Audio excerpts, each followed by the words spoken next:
दो शब्द कहते हैं, कोई भी तब तक नहीं लिखता जब तक उसकी संवेदनाएं चोटिल नहीं होती, पर चोटिल तो तब होंगी जब वे होंगी। तो ये संवेदनाएं आती कहाँ से हैं आखिर?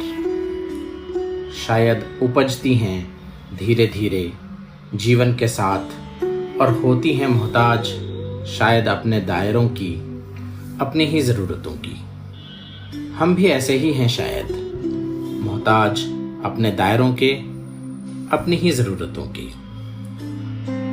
हम तो हम हैं, पर हम नहीं भी हैं। हम बने हैं कितने अलग अलग संयोगों और वियोगों से मिलकर, जो निरंतर आपस में गुथे रहते हैं और रहते हैं अलग अलग भी। कार्ल युंग ने कहा भी तो है, दुनिया में अंतर विरोध एक दूसरे को नकारते हुए शून्य नहीं हो जाते, बल्कि बने रहते हैं हमारे साथ हमारे समस्त कर्मों में। खूब नमी है लेकिन फिर भी, आग लगी है लेकिन फिर भी, हमें लेकिन फिर भी लगता है हम हैं हम, कोई ख़ास और कुछ अलग। सारी चीज़ें हमारी हैं भी और नहीं भी, क्योंकि हम ही कहाँ हैं। वस्तुएं भी हमारे व्याप की ही तरह व्यापक हैं और किसी एक की होकर रह ही नहीं सकती। शायद पीड़ा का भी व्याप ऐसा ही है कि वो किसी एक की होकर रह ही नहीं सकती। वाह रे वाह उसकी कुर्बतें ऐसी, वाह रे वाह उसकी कुर्बतें ऐसी, उसको अपना फिलहाल पाता हूँ। कहते हैं वियोगी होगा पहला कवि, पर पहला ही क्यों? वियोगी तो हर कवि होता है। वियोग किसका? प्रियतम का? हाँ, पर प्रियतम या प्रेमिका कौन है? मेरे ख्याल से खुद का सर्वप्रथम प्रियतम खुद ही हुआ जाता है, तो वियोग हुआ खुद का।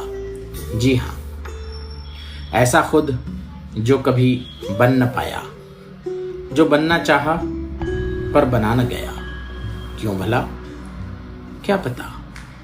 कुछ जहां की बंदिशें हैं, कुछ हैं मेरे दायरे और कुछ हैं कायनाती महदूदियां। पर जो है वही क्या ठीक नहीं है? क्यों कुछ और बनना या होना चाहे भला? हाँ, जब शख्सी बनावट, समाजी ढांचा और कायनाती फरमान सुला दें दिल के तूफानों को और रूपोश कर दें जिंदगी के अरमानों को, तो यही रास आ जाए तो बहुत है। पर कवि तो कायनाती फरमान, समाजी ढांचे और शख्सी बनावटों से बाहर निकलकर अपनी ही कायनात, समाज और शख्सियत रचना चाहता है। शैले ने कहा भी तो है, like a poet hidden in the light of thought, singing hymns unbidden till the world is wrought to sympathy with hopes and fears it heeded not। भाव विचारा मग्न कवि देता रहता अस्फुट स्वर, भाव विचारा मग्न कवि देता रहता अस्फुट स्वर, अनजानी आशा उम्मीद, अनसोचे अनबूझे डर, दुनिया जब तक ना समझे वो बतलाए समझा कर। तो ऐसी अनजानी उम्मीदें और डर दुनिया तक पहुंचाने के लिए ही कविता जन्मती है, जिन पर दुनिया ने गौर नहीं किया है अब तक।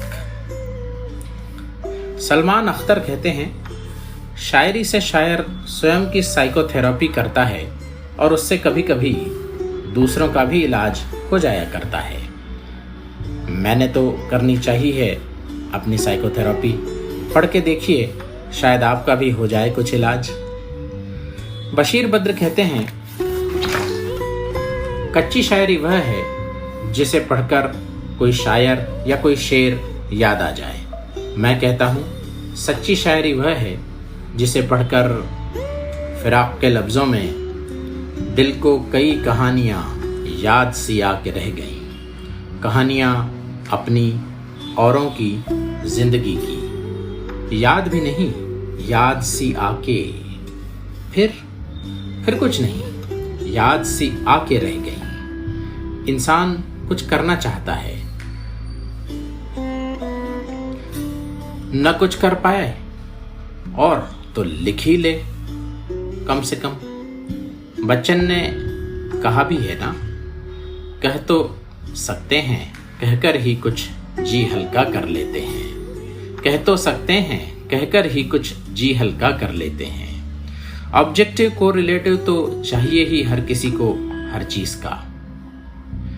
वैसे इंगेज आर्टिस्ट यानी ऐसे कलाकार जो किसी ध्येय में संलग्न हो को मैं ऊंचा मनुष्य मानता हूं, पर अपने ऐसे नसीब कहां। हम तो किनारों से ही लहरों का नजारा करते हैं कि थोड़ा बहुत जो नाबीनों की तालीम, रोजगार और हुकूक के हवाले से कर पाया हूं, जिसके लिए महामहिम राष्ट्रपति ने पुरस्कार से भी नवाजा था, वह मेरी बहर के मौजू में इस्तराब ला पाया है या नहीं, यह नहीं कह सकता। सोचता हूं इंसानी कदरों पर यह दुनिया और समाज बनाया जाए, न कि आसमानी कदरों पर। ऐसा समाज जो इहलोक को महत्व दे, ना कि परलोक की परी कथाओं को। बचपन में लगा था इस ओर चल पड़ी है दुनिया, पर अब दिन ब दिन लगता है इंसान इंसेन होता जा रहा है। खैर, कहते हैं शायरी के माने तो शायर के भी मन में हौले हौले ही खुलते हैं। इसलिए मेरा कोई शेर, कोई मिसरा कभी किसी बात पर आपके मनोमस्तिष्क में उभर आए, गूंज जाए, तो वही मेरी सफलता होगी। यह भी कहते हैं कि यथार्थ कल्पना से अजीब होता है। किसी मनोवैज्ञानिक ने कहा है, यथार्थ कल्पना से ही नहीं, हेलुसिनेशंस से भी अजीब होता है। इसलिए मेरा दावा है कि जो भी मैंने लिखा है और उसे सुन पढ़कर जो भी छवियां आपके मन में उभरती हैं, वह सब मेरे लिखने और आपके पढ़ने के बीच या उससे भी पहले साक्षात घटित हो चुका है या होना चाहिए। कोई भी कल्पना की उड़ान हकीकत के हादसे से परे नहीं। साहित्य वो सच्चाइयां बयान करता है जो बताई, बचाई या बढ़ाई नहीं जाती। Poetry deals with what is not as a rule described or prescribed। या यूं कहें कि जो physics is a part of mathematics which is physicalized, reality is a part of literature which is physicalized। यानी यदि भौतिक विज्ञान गणित का वह हिस्सा है जो चरितार्थ होता है, तो वास्तविकता साहित्य का वह हिस्सा है जो साकार होता है। अदीब सोचता है, महसूस करता है, जो हुआ न हुआ, हुआ होता, होना चाहिए था, हो सकता था। मुझे है याद वो सब जो कभी हुआ ही नहीं। जावेद अख्तर। मैं ये भी सोचता हूँ कि शायरी नपी तुली जबान में अर्थ की गहराइयों में गोते लगाने का नाम है। Poetry is heightened meaning in measured language. भाषा की नापतौल और छंद विग्रह तो भाषा शास्त्री करते ही रहेंगे। मैं नहीं जानता मैं उनके पैमानों पर खरा उतरूंगा या नहीं, पर गहराइयों में गोते मेरे साथ आप भी लगाइए और बताइए कि मैं खरा या खोटा कहीं उतर भी पाया हूं या नहीं। मैंने माने ये पैमाने दुनिया के पैमाने होंगे। मेरे ख्याल से शायरी की गहराइयां शाब्दिक से ज्यादा प्रतीकात्मक अर्थ से निकलती हैं। प्रतीक तो शब्द भी अपने आप में हैं ही, पर शायरी में ये शब्द रूपी प्रतीक और भी गहरे यानी प्रचलित कन्वेंशनल, संदर्भीय कॉन्टेक्सचुअल और व्यक्तिगत पर्सनल या आरूढ़ित स्टिपुलेटिव स्तर पर उतर जाते हैं और फिर शेर या कविता व्यक्तिगत पर्सनल, समाजी सिस्टमिक और कायनाती कॉस्मिक स्तर पर भी अपना अर्थ छोड़ती है। कोई विरला ही सतरंगी शेर होगा जो इन सातों स्तरों पर गुंजायमान होता हो, पर इनमें से कोई 3-4 या ज्यादा स्तरों पर भी आ जाए तो वो सफलतम साहित्य में गिना जाएगा और ऐसा शेर या मिसरा अपने शायर से कहीं आगे निकल जाता है। इस सब में पाठक के अपने जीवन अनुभव और शायरी की ओर कशिश की भी अपनी भूमिका है। भाई विनोद के साथ मेरे पहले संग्रह अधूरा आसमान से लेकर लेकिन फिर भी तक का सफर 20 सालों में नागपुर से कानपुर हैदराबाद होता हुआ फिर नागपुर पहुंचा है। धनोपार्जन का स्रोत अब रेलवे से होता हुआ जहां धन छपता है अर्थात रिजर्व बैंक ऑफ इंडिया तक पहुंचता है। एक अकेले पंछी से अब बंधा बंधाया ग्रस्त हूं। पत्नी नंदा ने स्थैर्य प्रदान किया है। तुम्ही ने है संभाला लड़खड़ाते हौसलों को और तुम्ही ने है संभाला लड़खड़ाते हौसलों को और तुम्ही ने कांपते होठों को छूकर शायरी दी है। हो तो पत्नी ना पतन पर, हो तो पत्नी ना पतन पर तुम सुखद सहवास हो ना। बेटी अकल्पिता और बेटे सजग ने आकर कल्पनाशील और सचेत बनाया है। उनकी तुतलाहट से टेक्नोलॉजी तक की सारी कोशिशें जीवन को पुनर्जीवित करती हैं। फिर से बचपन बन के आजा, फिर आंचल में भर लूं तुझको। फिर से बचपन बन के आजा, फिर आंचल में भर लूं तुझको। जो राज तुतली जुबां से तेरी छलक रहे हैं ओ मेरी प्यारी। जो राज तुतली जुबां से तेरी छलक रहे हैं ओ मेरी प्यारी। यही दुआ है वो धुंधले सफ़े वो राज तुतलों को तू सुनाए। एक प्रेम सखी का बहुआयामी सहचर्य भी जीवन की एक दुर्लभ उपलब्धि है। राहत की सांस ले सकूं ऐसी खुशी मिली। राहत की सांस ले सकूं ऐसी खुशी मिली। एक जिंदगी के बाद मुझे जिंदगी मिली। दो दोस्त हैं जिनसे शामों से शमशानों तक का साथ है। बस एक बीवी और 2 बच्चे, 3 दोस्त संसार मुझे हैं। बड़े भाई डॉक्टर विनोद आसूदानी का वरद हस्त तो बचपन से ही रहा है। उंगली पकड़कर चलना भी उन्होंने ही सिखाया और कलम पकड़कर लिखना भी।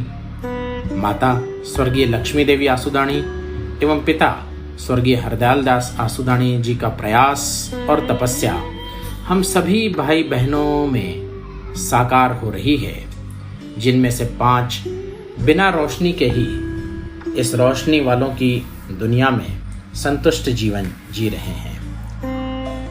मेरी तमस की राह में रानाइयाँ रहीं, मेरी तमस की राह में रानाइयाँ रहीं, फिर मुड़ के रोशनी की तरफ रुख नहीं किया।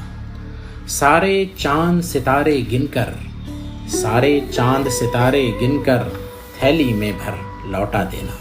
राजेश आसूदानी रकीब। मैं न जुगनू हूँ दिया हूँ न कोई तारा हूँ, मैं न जुगनू हूँ दिया हूँ न कोई तारा हूँ, रोशनी वाले मेरे नाम से जलते क्यों हैं। राजेश रेड्डी।